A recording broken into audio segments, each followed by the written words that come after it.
لا شريك له وأشهد أن محمدا عبده ورسوله أما بعد أعوذ بالله من الشيطان الرجيم بسم الله الرحمن الرحيم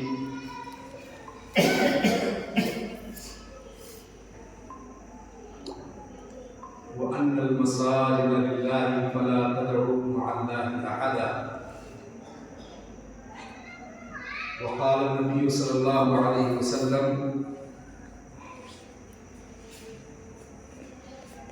إن أحب البلاد إلى الله المساجد وأبغض البلاد إلى الله تعالى أسواقها. محترم حاضرین کرام، عزیز بچوں، آج نماز میں پھر آپ لوگوں نے ایک غلطی کی کہ ادھر جماعت کھڑی ہے اور ادھر پیچھے بھی آپ لوگوں نے جماعت بنائی. یا جس میں بھی غلطی یہ ہے کہ پہلی صف میں جگہ خالی تھی اور آپ لوگوں نے دوسری صف بنا لی. یہ بھی بہت فاسٹ غلطی ہے. اصل میں صف بندی کے وقت امام کی ذمہ داری ہوتی ہے یہ کہ وہ فوراً ہی نماز شروع نہ کرتے بلکہ وہ صف کو دیکھ لے. اللہ کے رسول صلی اللہ علیہ وسلم صف کو سیدھی کر لیا کرتے تھے. جو آگے نکلا رہتا تھا اس کو پیچھے کرتے تھے، جو پیچھے رہتا تھا اس کو آگے کرتے تھے. زبان سے بھی کہتے تھے اور عمل سے بھی سیدھی کیا کرتے تھے. اللہ کے رسول صلی اللہ علیہ وسلم نے منع کیا ہے کہ آگے والی صف اگر خالی ہے تو پیچھے آپ نہ کھڑے ہو، نماز ہی نہیں ہوگی. اگر آگے جگہ خالی ہے اور آپ پیچھے کھڑے ہو کر کے نماز پڑھ رہے ہیں تو بہرحال تعلق بالمسجد کے تعلق سے دروس کا سلسلہ شروع کیا گیا ہے. یہ سلسلہ کیوں شروع کیا گیا؟ اس لیے شروع کیا گیا ہے تاکہ جو لوگ مسجد میں پانچوں وقت کی نماز کے لیے حاضری دیتے ہیں ان کا دل مضبوط ہو جائے، وہ خوش ہو جائیں، ثابت قدم رہے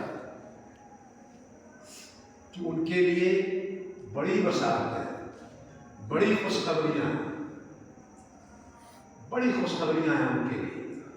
اور جو لوگ نماز پڑھنے کے لیے مسجد میں نہیں آتے ہیں ان کو یہ احساس دلانا ہے کہ وہ کتنے بڑے اجر سے محروم ہو رہے ہیں، کتنے بڑے اجر سے محروم ہو رہے ہیں. آج جو میں نے حدیث آپ کے سامنے پڑھی ہے اس حدیث میں اللہ کے رسول صلی اللہ علیہ وسلم بیان فرماتے ہیں کہ ابغض البلاد احب البلاد الی اللہ تعالی مساجدها، کہ پوری سرزمین میں سب سے بہترین جگہ اللہ تبارک و تعالیٰ کی مسجدیں ہوتی ہیں. سب سے بہترین جگہ ہوتی ہے مسجد. کیوں؟ اس لیے کہ جب مسجد میں آدمی آتا ہے تو اس کا تعلق اس کے رب سے قائم ہو جاتا ہے، وہ اپنے رب سے جڑ جاتا ہے، نماز پڑھتا ہے، قرآن کی تلاوت کرتا ہے، ذکر و اذکار میں مشغول رہتا ہے. غرضے کی اس سے جو بھی عمل سرزد ہوتا ہے وہ سب خیر ہی خیر ہوتا ہے.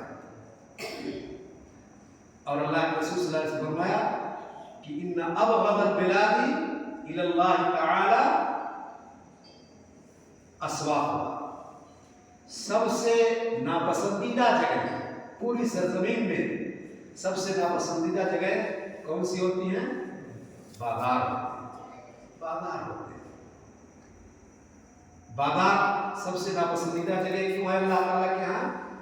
کیونکہ وہاں جھوٹ بولا جاتا ہے، وہاں دغابازی کی جاتی ہے، بے ایمانی کی جاتی ہے، ناپ تول میں کمی کی جاتی ہے، جھوٹی قسمیں کھا کر کے اپنے سامان کو بیچا جاتا ہے، دھوکے دیے جاتے ہیں، یہ سب بازار میں ہوتا ہے۔ تو اس لیے ہمیں ایسا نہیں ہے کہ بازار میں جانا منع ہے، لیکن بازار میں جائیے صرف اتنی دیر کے لیے جتنی دیر آپ کو سامان خریدنا ہے، جتنی دیر میں آپ کو آپ کی ضرورتیں لے جائیں۔ ضرورت پوری ہو جائے تو بازار میں وقت گزارنا نہیں چاہیے، بازار سے فوراً رخصت ہو جانا چاہیے۔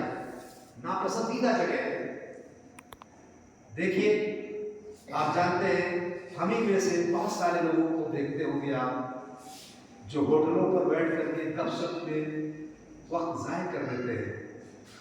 اذان ہو گئی، مؤذن نے حی علی الصلاۃ حی علی الفلاح کی صدا لگائی، لیکن ان کی گپ بازی ختم نہیں ہوتی ہے۔ یہ ہے بازار کی ناپسندیدگی کی وجہ۔ آدمی اس میں اتنا منہمک ہو جاتا ہے کہ پھر اس کو نماز کی اور دوسرے جو فرائض اور واجبات ہیں اس کے اوپر اس کی فکر نہیں رہتی ہے۔ اسی لیے اللہ کے رسول صلی اللہ علیہ وسلم فرمایا کہ اللہ تعالیٰ کے نزدیک بازار سب سے زیادہ ناپسندیدہ جگہ ہے، اور مسجد کو اللہ کے رسول صلی اللہ علیہ وسلم فرمایا کہ سب سے محبوب جگہ ہے اللہ کے۔ تو ہمارا تعلق مسجد سے اسی لیے جوڑنا چاہیے۔ بڑی بدقسمتی کی بات ہے کہ آج مسلمانوں کی اکثریت مسجد سے دور رہتی ہے۔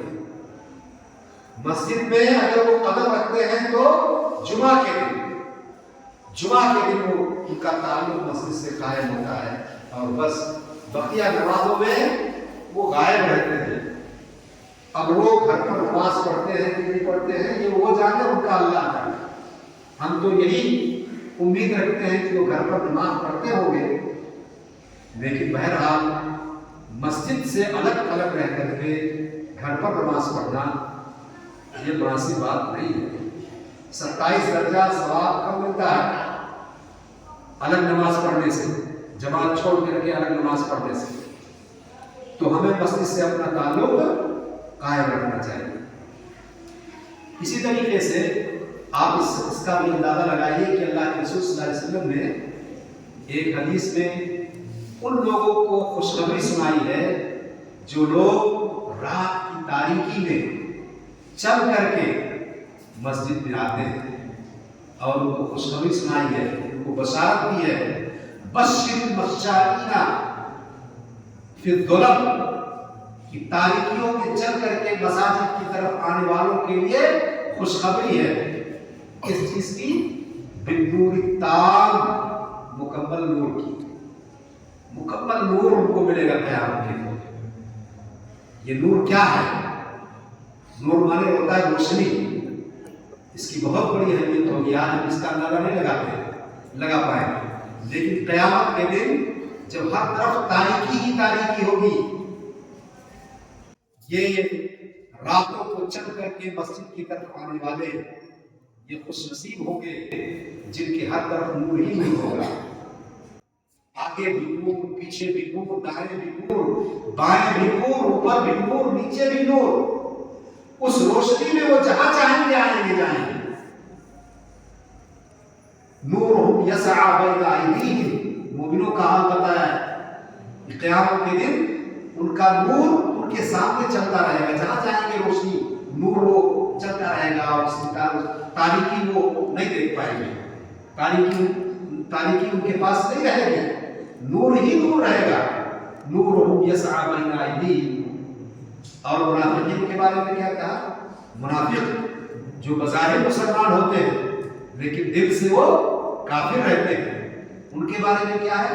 قیامت کے دن ان کا حال یہ ہوگا کہ وہ چاروں طرف ان کی تاریکی، گھٹا ٹوپ تاریکیاں، سوئی یعنی قدم بھی نہ دکھائی دے گا ان کو۔ جب مومنوں کو دیکھیں گے کہ ان کے چاروں طرف نور ہی نور ہے، روشنی ہی روشنی ہے، تو ان سے کہیں گے اے بھائی ذرا ہماری طرف بھی دیکھ لے، ہماری طرف تو دیکھ لے تاکہ ہم تیرے نور سے کچھ فائدہ اٹھائیں۔ ہماری طرف دیکھ لے تاکہ ہم کچھ فائدہ حاصل کرنے کے لیے لوگ دور سے دن روشنی سے. کتنا بڑا مقام ہے. ترسیں گے منافق لوگ, کافر لوگ, مشرک لوگ اس نور سے ترسیں گے. یہ کتنا بڑا مقام ہے. تو اللہ کے رسول صلی اللہ علیہ وسلم فرمایا بشر المشائین فی الظلم من المساجد, کہ رات کی تاریکی میں مسجدوں کی جانب چل کر کے آنے والوں کو خوشخبری دیجیے. کس چیز کی؟ بالنور التام یوم القیامہ, قیامت کے دن ایک مکمل نور کی. مکمل نور سے مراد کیا ہے؟ آگے بھی نور رہے گا, پیچھے بھی نور رہے گا, دائیں بھی بائیں بھی, اوپر بھی نیچے بھی, چاروں طرف نور ہی نور ہے. اسی لیے ایک دعا سکھائی گئی ہے ہم کو. فجر کے وقت رات کی تاریکی میں جب ہم مسجد کے لیے نکلیں تو اللہ کے رسول صلی اللہ علیہ وسلم نے دعا سکھائی ہے. اس دعا کا مفہوم یہ ہے کہ اے اللہ تو ہمارے دائیں بھی نور کر دے, ہمارے بائیں بھی نور کر دے, ہمارے آگے بھی نور ہم کو عطا کر, ہمارے پیچھے بھی ہم کو نور عطا کر, ہمارے اوپر بھی نور دے, ہم کو ہمارے نیچے بھی نور دے. یہ دعا ہے, اس کو یاد کرنا چاہیے. تو کہنے کا مطلب یہ ہے کہ مسجدوں سے جو لوگ اب ظاہر بات ہے اس حدیث سے جو میں نے سنایا آپ کو, اس حدیث سے ایک تو عشاء کی نماز کی فضیلت ظاہر ہوتی ہے اور ایک فجر کی نماز کی فضیلت ظاہر ہوتی ہے. کیوں؟ تاریکی اسی دو نمازوں میں ہوتی ہے, تاریکی اسی دو نماز میں ہوتی ہے. تو عشاء اور فجر کی نماز میں خصوصی, ان دونوں نمازوں کی خصوصی فضیلت ہے کیونکہ اس میں تاریکی میں چل کر کے لوگ آتے ہیں, اور تاریکی میں چل کر کے جب آتے ہیں تو ایسے لوگوں کے لیے اللہ کے رسول صلی اللہ علیہ وسلم نے خوشخبری سنائی ہے. اس کی مکمل نور کی. اللہ تعالیٰ سے دعا ہے کہ الہ العالمین ہم سب کو نور تام عطا فرمائے, ہم سب کو تمام نمازوں کی پابندی کی توفیق عطا فرمائے, خصوصاً عشاء اور فجر. عشاء اور فجر. وآخر دعوانا الحمد للہ.